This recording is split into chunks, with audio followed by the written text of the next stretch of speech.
안녕하세요. 제니스 성형외과 코어 성형 전문의 이건호 원장입니다.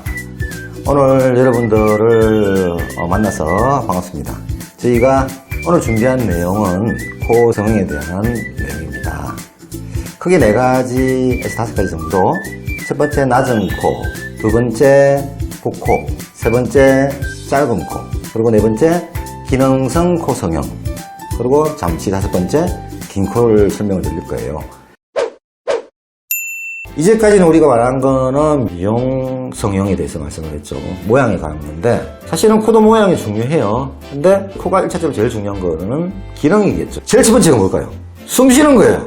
후각도 물론 그 기능에 들어가요. 근데 제일 좀 중요한 건 숨 쉬는 거죠. 자, 저도 약간 비염이 있는데, 또 좀 세분화하면 또 무슨 기능이 있을까? 거기 숨 쉰다는 게 무슨 의미일까? 공기가 들어갔다 나왔다. 근데 공기가 그냥 들어가면, 예를 들어 뜨거운 공기가 들어갔다. 죽겠죠. 찬 공기가 들어갔겠다. 그러면 뭐 올거 아니야. 그냥 억수로 건조한 공기가 들어갔다. 그러면 뭐 굉장히 건조해질 거 아니에요. 그래서 코는 온도 조절하고 습도 조절에 이렇게 들어가요. 그래서 온도가 코 안에 이렇게 들어가게 되면 30에서 35도 정도 이렇게 유지됐다가 배에 들어가야 돼요. 이게 굉장히 중요한 기능이죠. 온도 조절 기능. 두 번째는 습도 조절이에요. 습도 조절인데, 습도가 이제 코에 이렇게 들어갔을 때, 왜냐면 건조한 게 계속 들어가게 되면, 우리가 건조하면 지금 코로나 바이러스, 건조할수록 잘 달라붙어요. 점막이 촉촉해 있어야지 안 달라붙고, 코털에서 걸러지고, 점막에서 걸러져서, 분비물에서 휩싸여서 그래서 배까지 안 들어갈 거 아니에요. 그래서, 코로나 바이러스에 잘 걸리시는 분들은 평소에 비염이 있으신 분들, 건조하신 분들, 건조한 환경, 겨울, 이때 많이 잘 걸리겠죠. 그래서 이제 기능성이라는 걸 일단 숨을 좀 잘 쉬게 만들어야 된다는 거죠. 코, 저도 좀 막히지만. 근데 이렇게 이제 코 구조에 문제가 되는 거 없이 점막이 부어있고, 점막이 염증이 있어서 그런 경우는 내과적인 치료를 받아야 되겠죠. 자, 그 내부에 도대체 무슨 문제가 있길래 코가, 기능성 코 성형이 필요하냐 하는 거지. 자, 그러면 보세요. 크게 3가지를 기억하셔야 돼요. 1번은 비중격. 코 중간에. 두 번째는 방금 말한 갑계 중에서 합의갑계 2번. 세 번째는 밸브예요. 밸브. 크게 3가지. 그 중에 제일 기본이 되는 거는 뭐다? 비중격이다. 비중격. 근데 밸브는 뭐냐? 밸브는 우리가 이제 코딱지를 큐빌 때 코가 이렇게 들어가잖아요. 그걸 비전정 넓은 부위라 그래요. 근데 딱 막히면 안 들어가잖아요. 그 다음에 새끼손가락을 딱 찌르면 들어가요. 그 억지로 들어가는 그 밸브. 거기가 밸브 중에서 2개는 내비밸브랑 외비밸브로 나뉘어요. 그래서 그 억지로 넣어야 들어가는 입구, 거기가 외비밸브예요. 외비밸브. 그 다음에 새끼손가락을 넣었어요.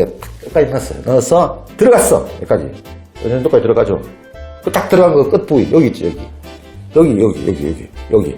그 정도 움직이지 않는 부위, 여기. 연골 있는데. 여기가 내비밸브예요. 이게 비중격이고, 여기가 내비밸브예요. 내비밸브가 이렇게 돼 있는데, 이 각도가 10에서 15 정도로 유지를 해야 돼요. 이 좁아지면 어떻게 될까요? 숨이 안 들어갈 거 아니에요. 안 들어가. 아무리 내비밸브에서 이렇게 확 들어가더라도, 내비밸브에서 쭉 좁아져 있으면 안 들어갈 거 아니에요. 그죠? 그러니까 코 막히고 되는 거 아니에요. 그래서 이 내비밸브를 이 각도를 이렇게 펼치게 하든지, 아니면 여기 아까 상비연골을 이렇게 약간 분리를 해서 각도를 벌리고 요 사이에다가 판을 넣어서 이렇게 펼침이식이라고, 연골을, 이 비중격 연골을 주로 쓰는데 모자라면 귀연골을 이렇게 쓸 수 있어요. 그래서 얘를 이렇게 2cm 가까이, 그 다음에 깊이는 5mm 정도. 여기는 사람마다 틀려요. 그래서 이렇게 해서 딱 하면 그 공간도, 각도도 커지고 공간도 펼쳐질 거 아니에요. 그래서 이렇게 쉐기이식 또는 펼침이식이라고 하는 스프레드가 되는 게 가장 기본적인 것 중에 하나예요. 내비밸브를 치료하는 방식 중에서. 그러면 숨쉬기가 엄청 시원해지거든요. 코 뻥 뚫린 것처럼. 그래서 이제 그렇게 하는 거고. 그러면 이제 외비밸브는 정확하게 말하면 여기는, 외비밸브는 우리가 호텔에 넓고 높은 그냥 1층 로비라고 생각하시면 돼요. 그래서 콧구멍 확 들어와요. 외비밸브는 보통 아까 외측각이 밸브의 측면을 이렇게 구성을 해요. 그래서 외측각이 이렇게 힘이 없다. 힘이 없고 짜부러졌다. 이렇게 잘 짜부러져. 싱크로나이즈 스윙 하는 것처럼 이렇게 짜부러졌다. 이렇게 힘이 없다. 이렇게 하면 안 될 거 아니에요. 그래서 그거를 교정하는 방법인데, 하는 방법은 아까 말한 대로 그 외비밸브의 외측각, 비경골 외측각에 이렇게 부목을 대요. 밑에다가 이렇게 외측 가슴 밑에다가. 그럼 좀 이게 간단한 거고. 근데 그렇게 힘이 없는 사람이 있겠죠. 완전 심하게 있는 사람은 아까 얘기한 대로 널판 이식을 해야 돼요. 널판 이식을 이렇게 해서. 그래서 웨이브밸브는 주로 이게 방금 말한 대로 웨이브밸브 힘을 쓸 게 짜부라지는 경우가 있으니까 거기에 부목 이식이나 널판 이식을 해서 이렇게 해서 힘을 키워주는 것들이 대표적인 수술 방법이 하나고, 내비밸브는 아까 같은 부목 펼침 이식, 세기 이식이 하는 스프레드 덮들 되는 방법이 중에 그게 이제 대표적인 방법인데, 밸브 수술은 내비밸브 수술이랑 웨이브밸브 수술은 아닌다. 그러면 밸브 수술이 제일 중요하냐? 물론 굉장히 중요해요. 근데 그거보다 더 중요한 건 더 있어요. 이게 뭐냐면 비중격이에요. 비중격. 기능적 코성 수술 잘하면 재발이라는 개념은 사실 좀 잘못된 개념이에요. 왜냐면 보통 이제 부비동 수술을 하고 나서는 우리가 부비동이라는 거는 이제 얼굴에 보면 우리가 비어있는 공간이 좀 있어요. 여기가 상악동 이렇게 있어요. 그러면 이쪽에 염증이 생길 경우에는 우리가 기능적으로 내시경으로 수술을 한다 하더라도 재발을 잘 할 수 있어요. 근데 그게 아니고 기능성 코 성형 수술을 코 성형 수술, 지금 말하는 비강을 얘기하는 거예요. 여기 부비동이 아니고 비강을 우리가 제대로 수술을 할 경우에는 이렇게 뭐 재발이라는 게 아니죠. 재발이라는 게 아니고 대부분 다 이제 조금 덜 됐다든지 뭐 이런 경우나, 아니면 아까 말한 4가지 원인, 알레르기성이다. 그럼 점막이 두터워져서 근육이 많아진다든지, 우리 계절성으로 만성 비염이라든지 위축적 비염이라든지 여러 가지가 있어요. 그렇기 때문에 이제 점막 자체가 두꺼워지거나 점막 전체에 변화가 오거나 분비물들이나 뭐 이런 거 알레르기 반응이라든지 이런 것 때문에 뭐 그렇게 느낄 수는 있어요.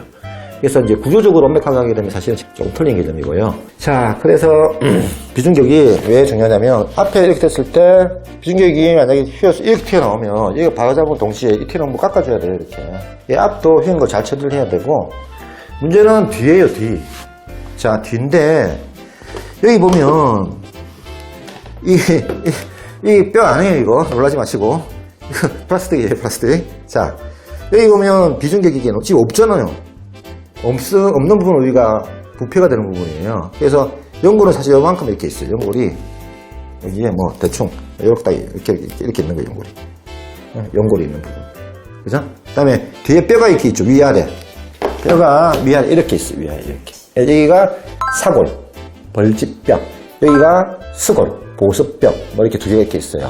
근데 요거를 처리를 하기가 사실 좀 까다로워요. 그래서 앞은 처리를 잘 했는데 뒤가 이렇게 휘어 있으면 어떻게 돼요? 이렇게 막힐 거 아니에요. 뒤로 이렇게 밑에 보통 잘 처리를 해서 얘를 이렇게 해주면 이 뒤에 뼈 있는 부분을 잘 깎아내서 해줘야 돼요. 여기 이제 사골은 사실 이 뇌랑 붙어 있기 때문에 두 개처럼 붙어 있기 위험하죠. 그래서 이거 이쪽 부분은 위험하지 않게 여기는 막 건드리면 위험해요. 그래서 놔두고 밑에 부분을 잘 다듬어서 이렇게 바로 해주고 이렇게 공간을 넓혀줘야 되죠. 그래서 후방 부위의 처리가 좀 덜 돼서 코막힘이 좀 개선도가 떨어질 수는 있어요. 자, 그 다음에 기능성 코 성형 1번 비중격하고 아까 세 번째입니다. 세 번째 비중격, 처음에 내비밸브 했고, 두 번째 중격했고, 세 번째 이제 합의각계 들어갑니다. 합의각계인데 합의각계 여기 이렇게 있잖아요. 이렇게 보면 합의각계가 여기가 비중격이면 합의각계가 이렇게 돼 있어요. 이렇게 이해가 되죠? 여기가 비중격, 이 합의각계가 이렇게 돼 있죠. 그러니까 이렇게 돼 있는 거예요. 근데 합의각계가 완전히 정상인 사람은 각도가 이렇게 돼 있죠. 이쪽으로 공기가 잘 들어가요. 이렇게. 네, 나는 좀 부어 있는 것 같은데. 이렇게. 근데 이 합의각계가 비후가 돼 있는 사람들은 이 각도가 일단 이렇게 증가해요. 이렇게. 그러니까 이쪽 공간이 좁아지잖아요. 이렇게. 이렇게 좁아지고, 그 다음에 점막이 비후, 두꺼워져 있죠. 그러면 이렇게 점막이 이렇게 돼 있어, 두껍게. 그러면 합의각계 수술을 제일 간단한 방법은 이렇게 돼 있는 거를 이렇게 절골을 하는 거예요. 골절, 절골을 해서 이렇게 붙이는 거예요. 그죠? 이게 제일 경적 있는 경우에 이렇게. 합의각계 절골술. 근데 이제 요거만을 부정한 경우가 꽤 있어요. 그럴 경우에는 여기가 튀어나오는 점막의 비후분을 옛날에는 확 잘랐어요. 다 이렇게. 그럼 자르면 문제가 생겨요. 습도 조절이 잘 안 되고. 건조해지고. 그래서 최근에는 그렇게 안 하고요. 이 점막을 살리고 조그만 구멍을 통해서 내부에 부어있는 결초 조직들을 긁어내거나 고집하러 하거나 아니면 내부에 있는 뼈를 갈아내거나 하는 방법들을 쓰게 되죠. 그렇게 되면 보세요. 이렇게 만약에 비중격이 이렇게 휘었어요. 이렇게 바로 했고 이렇게 합의각계가 이렇게 되어 있는데 이렇게 했고 이렇게 했고 그 다음에 이렇게 튀어나온 비중격이 이렇게 됐어. 그러면 지원해지죠. 그래서 1번이 비중격, 뭐 2번, 3번은 뭐 모르겠지만 합의각계, 그 다음에 밸브는 내비밸브가 이렇게 문제가 심하게 된 사람은 아주 많지는 않아요. 그런데 특히 내비밸브 처리를 잘 하는 게 이제 하고 나면 이제 확 좋아져야 돼요, 이게. 일단은 NOSE, 노즈, 발음이 노즈죠. 그래서 주관적으로 평가를 일단 환자가 하고, 두 번째는 저기 객관적으로 평가를 해드려야 되잖아요. 그러면 이제 뭐 CT를 찍으면 제일 좋겠지만, 비용이 뭐 든다고 얘기를 하시면, 지금 기본적으로 코 내시경으로 해서 코 안에 있는 거, 이걸 사진을 찍어요. 그리고 그거를 이제 객관적으로 자료를 남겨야 되니까. 그 다음에 또 필요한 거는 혹시 뭐 필요하면 음향, 비강 통기 검사라고 여기 초파를 하면 초파를 울리면서 이제 어느 정도 통기가 되는 음향을 통해서 알 수가 있어요. 뭐 그런 거라든지 통기도 압력 검사라고 압력부터 잴 수가 있는 방법들이 있어요. 뭐 그런 것들을 통해서 우리 객관적으로 증상이 개선 여부를 알 수가 있고, 그 다음에 실손보험이 되는 경우가 많아요, 이게. 그래서 실손보험 같은 경우에는 이제 상병 코드가 보통 이제 J30, J31, J34 이렇게 있어요. 이 J30은 원인 불명의 알레르기성 비염, 뭐 이런 건 뭐 그런 계통이고, 뭐 31은 만성 비염 뭐 이런 계통이고, 34는 비중격이라든지 합의갑계 이렇게 돼야 되는 거예요. 그래서 이제 저희가 상병 코드를 그렇게 매기고, 그 다음에 이제 소견서를 하고, 이런 그러니까 객관적인 자료들을 제출하게 하면, 보통은 그렇게 자료는 필요는 없고, 저희 소견서가 필요하면 되니까, 그렇게 해서 이제 동시에, 우리가 코 막히는 것도 많이 확실하게, 안전하게, 좋게 만들고, 코 모양도. 왜냐면, 비중격을 우리가 가져오잖아요. 그 뭐, 사실은 비중격 양이 좀 이렇게, 귀에 비해서 조금 많고 약간 하니까. 물론 이제, 비중격만으로 모자란 부분이 꽤 있어요. 그럴 경우는 비중격을 뒤에서 표시 안 나게 좀 가져와서 두 개를 복합적으로 하게 되면 코 모양도 예쁘게. 그래서 미용하고, 기능하고 동시에 두 마리 토끼를 한꺼번에 잡을 수 있다. 그래서 이제 뭐 대학병원도 물론 잘 하세요. 저희 뭐 교수님들도 잘 하시고 뭐 한데, 아무래도 이제 케이스 숫자는 저희 기업학과가 좀 훨씬 더 많으니까, 그래서 미용을 하면서 이제 코 기능도 동시에 하게 되면 일석이조가 되지 않을까 그렇게 생각을 하고 있습니다. 마지막으로 이제 마취에 대해서 말씀을 드리면, 마취는 우리가 사실은 우리가 일반적인 간단한 코 수술은 그냥 국소 마취 참으세요 치과에서 딱 이렇게 하면 뭐 할 수 있는데 많이 불편해. 여기 지금 좀 수술 범위가 좀 크고 깊으니까. 그래서 기본적으로는 수면 마취를 하시는 게 좋고, 수면 마취는 물론 숙달이 잘 돼 있는 성형외과 전문의가 합법적으로 하시면 되는데, 뭐 더 좋은 거는 사실은 뭐 마취과 전문의가 있는 병원에 사시면 뭐 더 좋을 수도 있었을 것 같고, 그 다음에 아주 복잡한 경우, 뭐 갈비연골이라든지 뇌경골, 뭐 이런 경우, 이런 경우에는 이제 전신 마취를 하는 거죠. 보통 이제 좀 복잡해질수록 저희가 수면 마취, 그 다음에 전신 마취를 해서 안전하게 수술을 진행할 수 있다. 이런 말씀을 드리고 싶고, 5번 긴코인데, 뭐 긴코는 간단하게 얘기해서 끝낼게요. 자, 긴코는 보통 매부리가 많아요. 그래서 매부리는 매부리라는 뜻이에요. 코 모양이 매부리처럼 생긴 거예요. 매부리 이렇게 툭 튀어나왔다가 이렇게 떨어지는 거. 툭 튀어나왔다가 떨어지죠. 그래서 코가 지금 떨어지고 여기가 뼈혹이 툭 튀어나오는 경우가 많죠. 주로 어디에 많으냐면 중동지방에 많아요. 서남아시아. 왜 그럴까요? 왜 중동지방에 그런 사람들이 많지? 자, 제 생각은 제가 틀릴 수도 있지만, 제 생각은 이 사막이고 이렇게 모래바람이 많이 불기 때문에 코가 이렇게 우리 보통 각도보다는 이렇게 약간 내려가야 돼요. 내려가서 코가 밑으로, 콧구멍 밑으로 봐야 될 거 아니에요. 그죠? 근데 콧구멍이 밑으로 보게 되면 숨을 잘 못 쉴 거 아니야. 숨을 잘 못 쉬어야 되잖아요. 못 쉬잖아. 그럼 코가 점점 커져야 되잖아. 그러니까 코가 점점 이렇게 커지게 되는 거죠.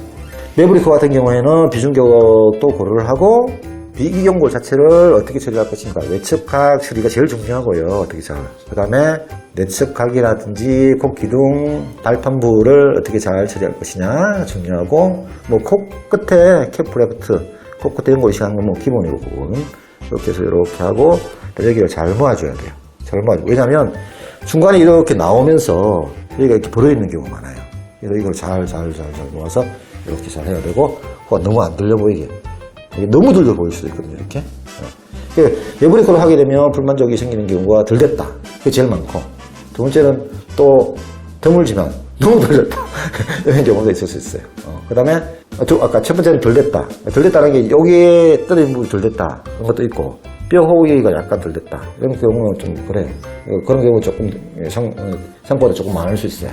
잘 채취를 하고 여기를 잘 눌러놔야 돼요. 그리고 뼈 혹은 약간 사람에 따라서 이제 재발할 수 있는 부분이 조금 차이가 있어요. 재발하는 경우 지금 있어요. 그래서 그럼 상태를 좀 경과를 좀 봐야 돼요. 보고 저희가 부목으로 잘 누르고 그다음에 광고매를 잘 처리하고 우리가 실리콘이나 보형물로 잘 누르고 이렇게 해서 잘 관리를 해야 됩니다. 자, 마지막으로 실제적으로 저희가 처치를 어떻게 하느냐 보여드릴게요. 자, 이렇게 막 비중격이가 막 점막을 이렇게 해서 우리가 다 박리를 해서 하면 무섭잖아요, 그죠? 그거 한 다음에 비중격이 혈종이 차이인다든지 아니면 체액이 차이면 그게 염증이 파급이 돼서 일괄적으로 다 우리가 코 이 보형물 넣은 거라든지 이까지 해서 좀 엄청나게 문제가 되는 경우가 있어요. 가끔 드물게. 그래서 수술한 다음에 비중격 점막의 방전 부분이 정확하게 잘 붙게끔 하는 게 굉장히 중요해요. 1번은 혈종을 막기 위해 있고 혈종이나 장혈종을 막기 위해서. 두 번째는 비점막이 우리가 다시 정립한 위치에 잘 붙게 하기 위해서. 그래서 우리가 의약용으로 만든 실리콘 얘를 콧구멍 안에 잘 깎아서 콧구멍이 이렇게 포물선으로 생겼기 때문에 그래서 하여튼 어쨌든 이런 식으로 해서 대략 좀 크죠 생각보다. 이렇게 잘 넣어서 탁 해서 탁 붙여줘야 돼요. 붙이고 보통은 이제 요거 말고 요거는 가장 일반형이고 약간 여러 가지 형태가 있어요. 그리고 좀 비싼 것 중에 하나는 도일 DOYLE 도일 스프린트라고 숨 쉴 수 있게 그 다음에 약간 압박이 강하게 하는 그런 것도 있어요. 근데 그걸 하면 우리가 이게 손 같은 거 안 막아도 돼요. 안 막아도 된다고 하는데 사실 좀 불안하잖아요. 불안하기 때문에 대부분은 이렇게 우리가 특수 해면 보면 메로셀 이런 제일 흔하게 쓰는 거 메로셀 이렇게 보면 이렇게 해서 코 길이에 맞게 하나 내지 두 개 그래서 코에 살짝 잘 넣고 수술 중에 얘를 이렇게 생리기염수를 뿌려요. 이렇게. 그러면 금방 이렇게 부풀어 오르죠. 막 누르게 되죠. 이렇게. 자, 근데 이거 오래 놔두면 안 돼요. 너무 오래 놔두면 염증이 거꾸로 파급이 돼요. 그래서 수술할 때 피가 안 나게 수술하는 게 제일 중요하고요. 그다음에 하고 난 다음에 이틀 뒤에 보통의 경우에 이틀 뒤. 환자도 불편하고 하니까 이틀 정도. 안전해서 이틀 정도. 그래서 이 특수한 세탈 스프린트, 실리콘 세탈 스프린트, 실리콘 비중격 부목을 대고 고정하고 이렇게 특수 해면체 메로셀 얘를 탁탁 이렇게 넣어주면 약간 완벽에 가까운, 완벽하다고 할 수는 없고 완벽에 가까운 그런 수술이 됩니다. 정리를 하면 우리 오늘 4-1 주제를 이야기했습니다. 그래서 낮은 코, 보코, 짧은 코, 기능성 코성형, 그 다음에 외부리 코. 그래서 오늘 4개 주에 대해서 간단하게 설명을 드렸고 또 기회가 되면 다음 기회에 좀 더 자세한 소식을 알려드리겠습니다. 감사합니다.